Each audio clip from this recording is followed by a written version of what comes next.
श्रीधर अगर चाहते तो प्राइवेट जेट खरीदते, लेकिन उन्होंने खरीदी साइकिल।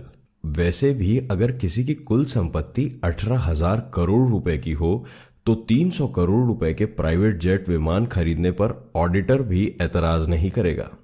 और जब पैसा अथाह हो तो फिर मुश्किल ही क्या है। यूं भी लक्ष्मी जब छप्पर फाड़ कर धन बरसाती है तो ऐसे फैसले किसी को खर्चीले नहीं लगते।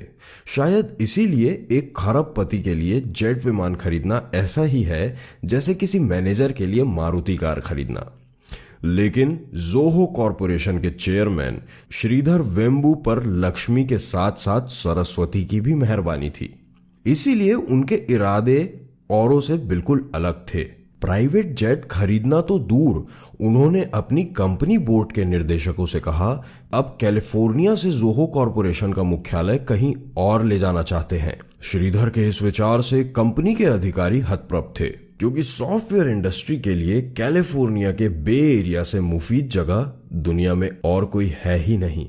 गूगल, एप्पल, फेसबुक, ट्विटर या सिस्को सब के सब इसी इलाके में रचे बसे फले फूले। पर श्रीधर तो और भी बड़ा अप्रत्याशित फैसला लेने जा रहे थे। वे कैलिफोर्निया से शिफ्ट होकर सिएटल या ह्यूस्टन नहीं जा रहे थे, वे अमेरिका से लगभग 13,000 किलोमीटर दूर चेन्नई वापस आना चाहते थे। उन्होंने बोर्ड मीटिंग में कहा कि अगर डेल, सिस्को, एप्पल या माइक्रोसॉफ्ट अपने दफ्तर और रिसर्च सेंटर भारत में स्थापित कर सकते हैं तो जोहो कॉरपोरेशन को स्वदेश लौटने पर परहेज क्यों है। श्रीधर के तर्क और प्रश्नों के आगे बोर्ड में मौन छा गया। फैसला हो चुका था। आईआईटी मद्रास के इंजीनियर श्रीधर वापस मद्रास जाने का संकल्प ले चुके थे।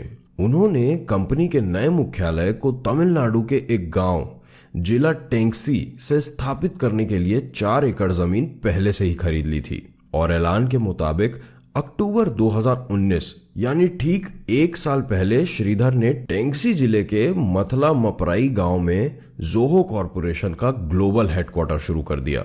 यही नहीं, $2.5 बिलियन के जोहो कॉरपोरेशन ने पिछले ही वर्ष सॉफ्टवेयर कारोबार में 3,410 करोड़ रुपए का रिकॉर्ड राजस्व प्राप्त करके टेक जगत में बहुतों को चौंका दिया था। स्वदेश क्यों लौटना चाहते थे श्रीधर अमेरिका की किसी एजेंसी या बैंक या स्टॉक एक्सचेंज के दबाव के कारण स्वदेश नहीं लौटे। उन पर प्रतिस्पर्धा का दबाव भी नहीं था। वे कोई नया व्यवसाय भी नहीं शुरू कर रहे थे। वे किसी नकारात्मक कारण से नहीं, एक सकारात्मक विचार लेकर वतन लौटे।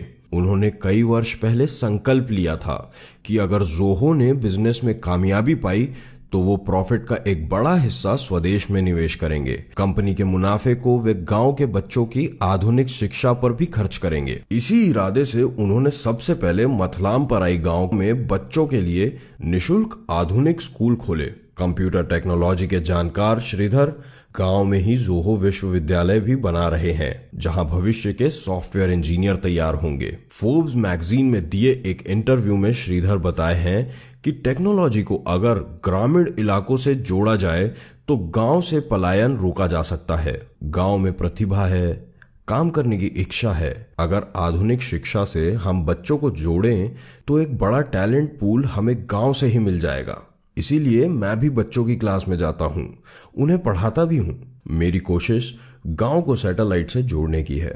हम न सिर्फ दूरियां मिटा रहे हैं, न सिर्फ पिछड़ापन दूर कर रहे हैं, बल्कि इन शहर से बेहतर डिलीवरी गांव से देने जा रहे हैं। प्रोडक्ट चाहे सॉफ्टवेयर ही क्यों ना हो, श्रीधर बताते हैं। तस्वीरें जाहिर करती हैं कि श्रीधर बेहद सहज और सादगी पसंद इंसान हैं। वह लुंगी और बुशर्ट में ही अक्सर आपको दिखेंगे। गांव और तहसील में आने जाने के लिए वह साइकिल पर ही चल निकलते हैं।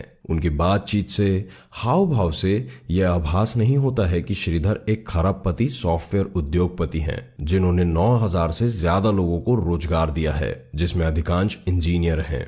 उनकी कंपनी के ऑपरेशन अमेरिका से लेकर जापान और सिंगापुर तक फैले हैं, जहां 9,300 टेक कर्मियों को रोजगार मिला है। श्रीधर का कहना है कि आने वाले वर्षों में वे करीब 8,000 टेक रोजगार भारत के गांवों में उपलब्ध करवाएंगे और ग्लोबल सर्विस को देश के नॉन अर्बन इलाकों में शिफ्ट करेंगे। शिक्षा के साथ गांवों में आधुनिक अस्पताल, सीवर सिस्टम, पेयजल, सिंचाई, बाजार और स्किल सेंटर स्थापित कर रहे हैं।